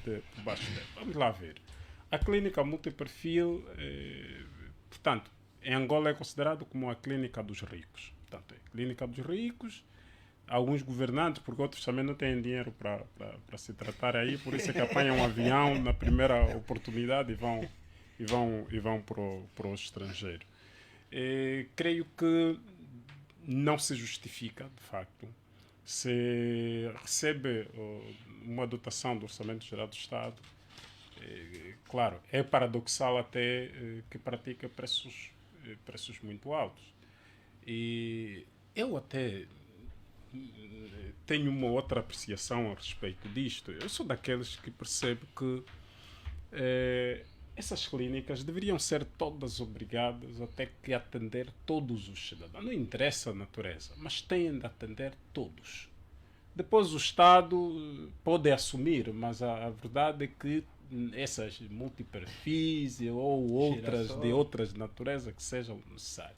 Não podemos criar aqui uma ideia de que há cidadãos com mais direito à vida e há cidadãos com mais direitos à vida, com menos direitos à vida. Portanto, hoje, quem é que vai para a clínica multiperfil? Quem é que vai para a clínica Girassol? Quem é que vai para, enfim, uma série de... os hospitais públicos, os ditos públicos, que nem o governante vai, nem o filho dele vai, nem ninguém vai. Esses são os ditos hospitais os hospitais dos pobres, onde vão, eles só aparecem lá quando é para a inauguração, para dizer na televisão que é uma obra, o melhor da África, e por ser melhor da África é uma obra imponente que o executivo está a trabalhar para o bem da população. Uma obra por iniciativa do Presidente da República ou do Executivo angolano. População essa que é todas menos eles. É incrível que os nossos governantes, quando têm dor de dente, quando têm dor de cabeça, quando têm alguma febre, a primeira coisa que fazem é apanhar um avião e ir para o estrangeiro. Só por conta do tempo. E nós outros, infelizmente, que nós não temos 2 passaportes, não temos 1 milhão, 2 milhões de kwanzas para ir no Antônio Agostinho Neto, né? Agora o novo aeroporto, no 4 de fevereiro para apanhar. Ficamos aqui. Portanto, mas o que é essencial é, deve-se apoiar fundamentalmente esta iniciativa do grupo parlamentar da UNITA, no sentido de se exigir mesmo. E o meu apelo é mais para os cidadãos. É preciso que determinadas iniciativas como essas também devem ter o apoio público.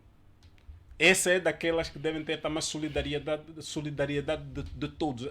E principalmente dos setores, dos grupos de pressão. Porque não tem sentido hoje, em Angola, termos o indivíduo, esta hora mesmo, no Hospital Geral de Luanda, à espera de um atendimento a 4 horas, no Américo Boa Vida, à espera de um atendimento de 4 horas, e do péssimo atendimento e sem medicamento, sem condições. É quando temos um hospital como o Américo, como temos essas ditas clínicas, que só servem mesmo para uma entouragem de cidadãos que até já têm privilégios a mais. Têm regalias, têm direitos a não sei lá. Eles têm direito de viagem, têm seguro de saúde, têm todas as garantias, todas. Aí são eles os mesmos que têm ainda a oportunidade de ter de se tratar nos melhores hospitais, nos hospitais com maiores condições. Muito bem. E, portanto, devemos claramente fazer essa exigência. Doutor Salus, vou pedir que seja mesmo telegráfico por conta do tempo. Temos um outro assunto por abordar. É o último, propositadamente, porque estendeu-se no início por 2 vezes. E a minha questão é muito específica, vou assim dizer. Há quem diz que esta clínica merece toda a atenção porque tem profissionais, e é aqui uma referência que eu recebi de uma pessoa que lá trabalha, é uma clínica que dá, inclusive, profissionais médicos para apoio à equipa do Presidente da República. Isto justifica alguma coisa? Bom, penso que provavelmente será algum justificativo, e estive a bisbilhotar o Clube K e percebi que em 2010 parece que a clínica terá passado como um órgão dependente, no entanto, da Casa Militar, ou seja, do órgão da Presidência da República, o que não é concebível e, claro, muito menos compreensível. E possivelmente seja por conta disso é que muitos dos funcionários desta instituição tenham uma ligação direta, quer com a Presidência da República, quer também efetivamente que muitos membros da Casa da Presidência da República busquem serviços, portanto, de saúde nesta clínica. Talvez justifique-se nesse sentido. Mas nós entendemos que essa questão, quer da clínica multiperfil, quer da Girassol e de tantas outras clínicas que foram concebidas, foram erguidas com dinheiro público, com dinheiro do Estado, dinheiro de todos nós, e, portanto, cobrarem para efeitos de atendimento de serviços de saúde médica, é claro que levanta aqui uma questão constitucional. Porquê? Porque nós, ao nível da Constituição da República, nas tarefas fundamentais do Estado, nós temos aí um princípio que dita que é responsabilidade do Estado definir políticas públicas que garantam o atendimento de saúde pública a todos os cidadãos de forma gratuita e universal. Daí é que pensamos nós que não se justifique portanto, a existência desses preços altos ao nível de uma clínica que foi concebida com o dinheiro do Estado. Por outra, eu acho que a UNITA devia ter ido mais longe. Por quê? Porque se a clínica multiperfil, que foi inaugurada em 2002 pelo presidente José Eduardo dos Santos, claro, com vários objetivos, mas dentre os quais é proporcionar aos cidadãos atendimento especializado, multifacetado, e não só, se foi erguido da mesma forma como tantos outros hospitais do nosso país, com o dinheiro de todos nós, por que não, em vez de se apelar para o baixar dos preços, por que não apelar mesmo para acabar ou eliminar as cobranças, portanto, de preços nessas instituições? Por quê? Porque foram concebidas de igual modo como todas as outras instituições, todos os outros hospitais, com dinheiro público, com dinheiro do Estado. Daí é que eu entenda que não se justifique, e claro, concordo que nesta questão também deve-se mover uma solidariedade nacional, no sentido de que há muita gente que perde vida no Maria Pia, perde vida, portanto, no Hospital do Prenda e no Hospital do Américo Boa Vida, e quando outras, em pouco tempo, são atendidas e, claro, são salvas nas clínicas que foram concebidas com o dinheiro do Estado. Não é concebível. Doutora Mihaela Weber, como é que olha para esta situação e depois a crítica que foi feita aqui pelo doutor Cicatos, que disse que este posicionamento da UNITA já vem tarde? E garantiu ou prometeu responder-lhe. Pois, a primeira nota que eu queria dar é que o grupo parlamentar da UNITA, desde 2008, que vem questionando os valores atribuídos à clínica multiperfil. Por quê? Já em 2008, o valor atribuído à clínica multiperfil rondava mais de 50 milhões de dólares. Ora, agora em 2023, a verba está em 12 milhões de dólares. Na altura, em 2008, nós estávamos com eu chamo os 16 magníficos deputados. E esses 16 magníficos deputados é que levantaram pela primeira vez a questão da multiperfil. Por quê? A multiperfil é uma empresa pública, todavia com gestão privada, ok? Recebe dinheiro do Orçamento Geral do Estado através do órgão de Estado Presidência da República. E a questão que se coloca é: se é uma empresa pública com gestão privada, significa dizer que não deve receber um único tostão do Orçamento Geral do Estado. Porque ela tem de se autossustentar. Por isso é que a Indiama não recebe dinheiro do Estado, porque ela se autossustenta. Só aquelas que são deficitárias, como a TAG, é que recebem dinheiro do Estado.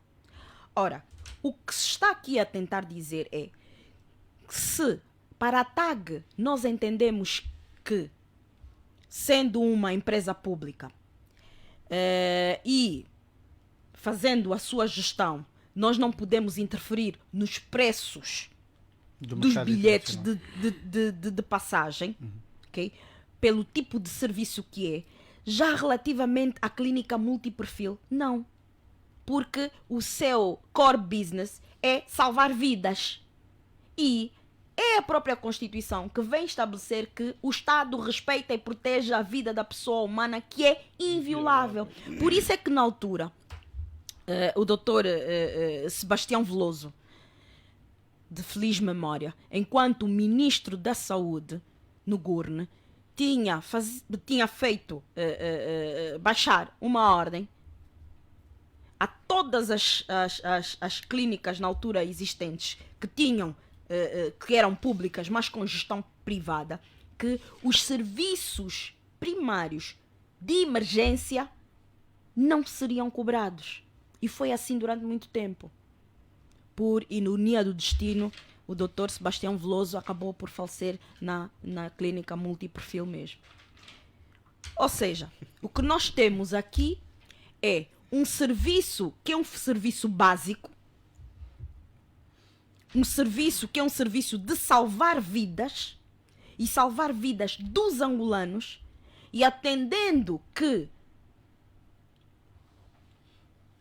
esta deve ser uma missão do próprio Estado, o Estado, tendo uma empresa pública que até recebe dinheiro do Orçamento Geral do Estado, deveria efetivamente permitir que os seus serviços ou fossem gratuitos, ou a contrapartida a ser exigida não fosse tão alta. Porque os preços que a clínica multiperfil faz são os preços do mercado. Às vezes até mais. E não faz qualquer sentido uma clínica que recebe dinheiros do Orçamento Geral do Estado ter esse tipo de prática. É nesse sentido que o grupo parlamentar da UNITA, desta vez, e os cidadãos não sabem que desde 2008 que o grupo parlamentar da UNITA tem feito essa denúncia, todos os anos é feita essa denúncia, mas não sabem porque os órgãos de comunicação social, quer públicos, quer privados, ou não têm acesso à Assembleia Nacional, ou tendo acesso à Assembleia Nacional, fazem censura. Desta vez, quem veio noticiar foi o Novo Jornal. Ora, um jornal teve a coragem de vir dizer, olha, o grupo parlamentar da UNITA, os deputados do grupo parlamentar da UNITA exigem que a clínica multiperfil baixe Muito bem. as verbas que solicita.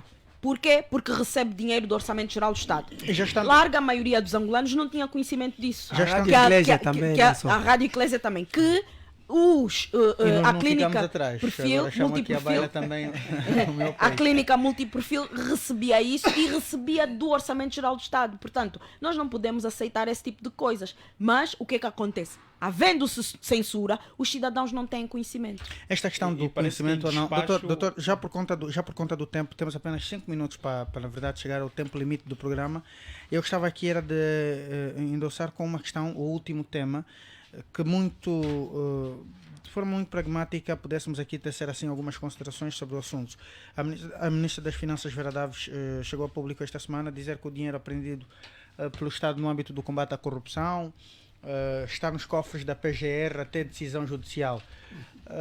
Dr. Gilson Salus, muito rapidamente, acha que pronto, será que é o que está previsto na lei? E se for, é a medida mais aceite para esta situação, considerando o fato de que o país precisa de facto de dinheiro quando a PGR retém aquilo que foi retirado do erário, que até o momento não foi devolvido para o benefício dos próprios cidadãos? Estando ou não na lei, eu penso que a decisão não é a mais acertada possível, na medida em que são valores que efetivamente foram retirados de forma fraudulenta dos cofres de todos nós. Nesse sentido, pensamos nós que a ministra fica mal nos seus pronunciamentos, pensamos nós que, mesmo sendo pressuposto legal, ou seja, mesmo que exista um normativo que exija que o procedimento seja esse, do ponto de vista político, é errado.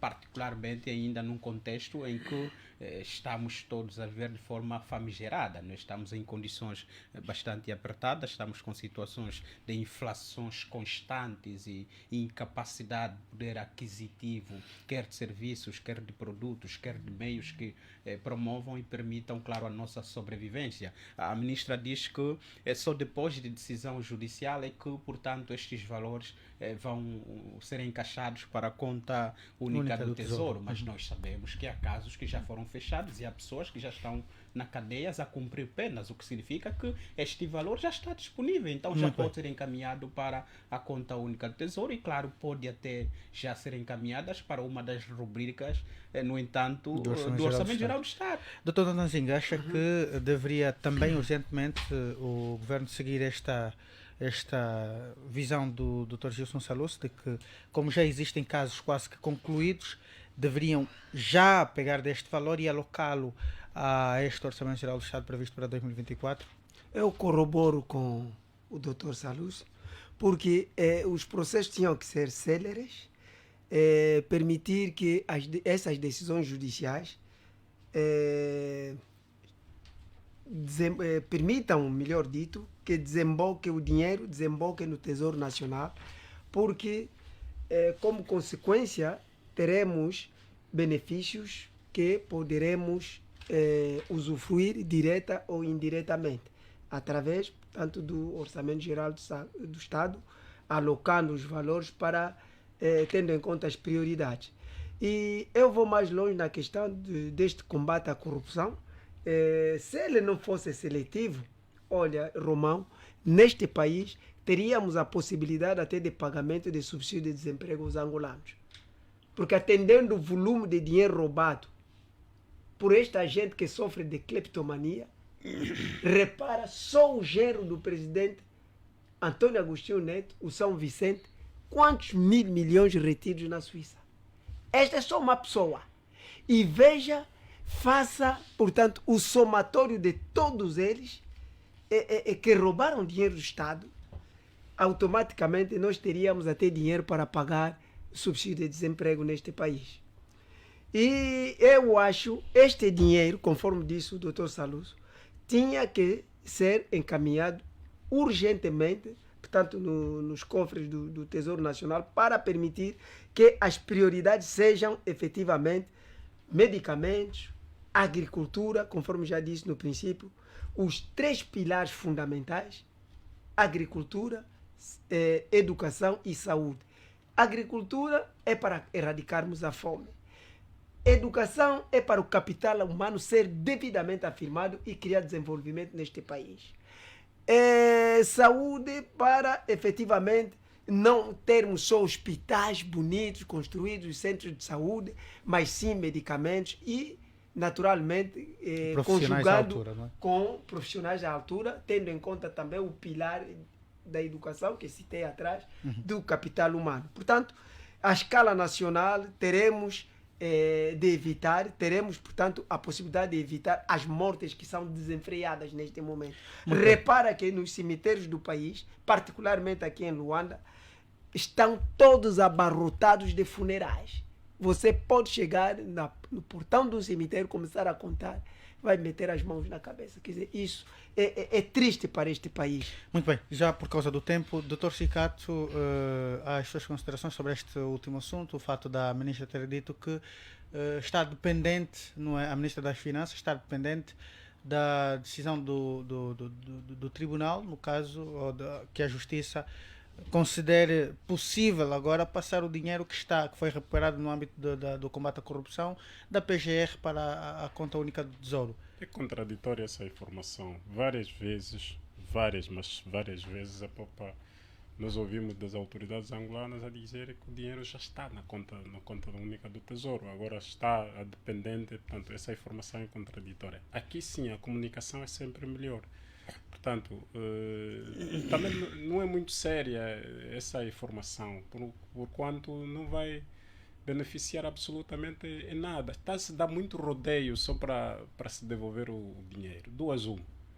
Ou o dinheiro foi ilicitamente retirado dos cofres do Estado e agora deve-se devolver. Portanto, não há outra argumentação fora disso. Aqueles processos que já transitaram em julgado, claro, esse dinheiro deve estar na conta geral do Estado.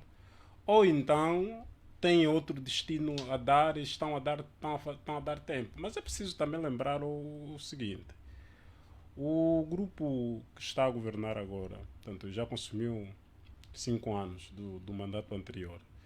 Só faltam mais, desse mandato já consumiu mais, já 1 ano, só falta mais 4. Portanto, dos 4 anos que falta, se não conseguir, será mais difícil, porque o próximo governo, que seguramente já não será com as mesmas pessoas, ou pode ser com as mesmas pessoas, mas a liderança pode alterar. Os programas também são completamente diferentes. Portanto, segundo a Constituição, deve alterar, porque só tem 2 mandatos, não pode ter terceiro. Um assunto não a levar. A liderança não será João Lourenço. Pronto, mas não vamos permitir isso. Vamos agora então.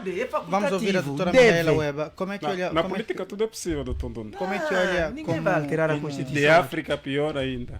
Como uma figura que faz parte da política ativa do país, como é que olha esta medida? E depois, não só, conforme disse o Dr. Cicato, uma contradição frequente do governo sobre o dinheiro que foi eu penso que a resposta da Ministra das Finanças foi uma resposta à quente. Eu acho que ela não pensou muito bem em como responder. Ou poderá ter dito a verdade que não foi dita antes. Não acredito. E sabe porquê? Porque, se não vejamos, o decreto presidencial 69/2021 de 16 de março, que estabelecia o regime de comparticipação de 10% atribuído aos órgãos da administração da justiça pelos ativos financeiros e não financeiros por ser recuperados nos processos de corrupção, foi declarado inconstitucional pelo Tribunal Constitucional.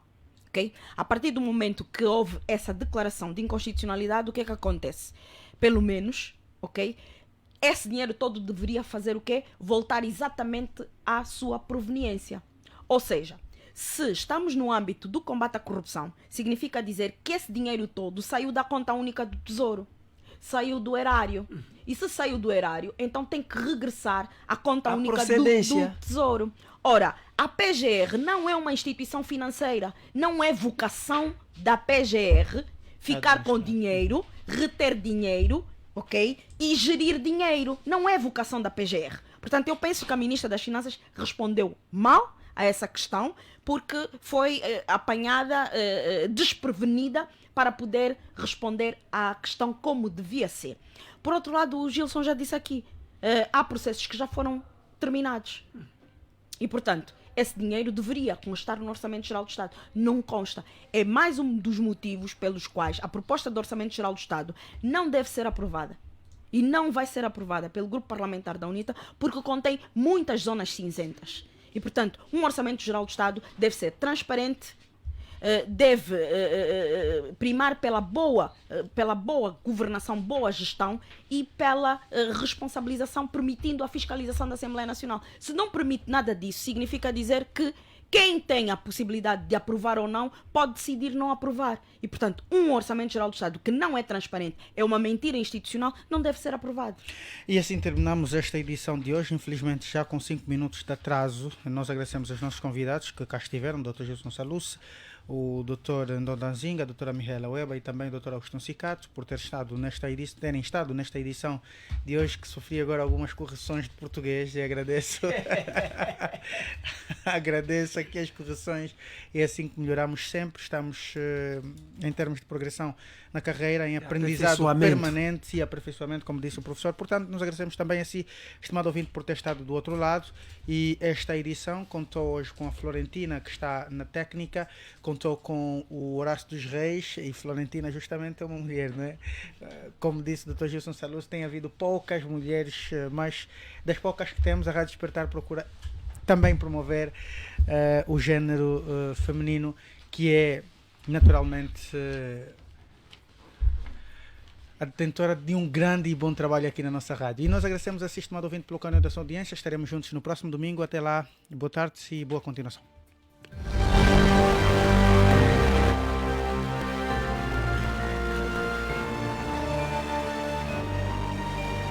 Prova dos factos.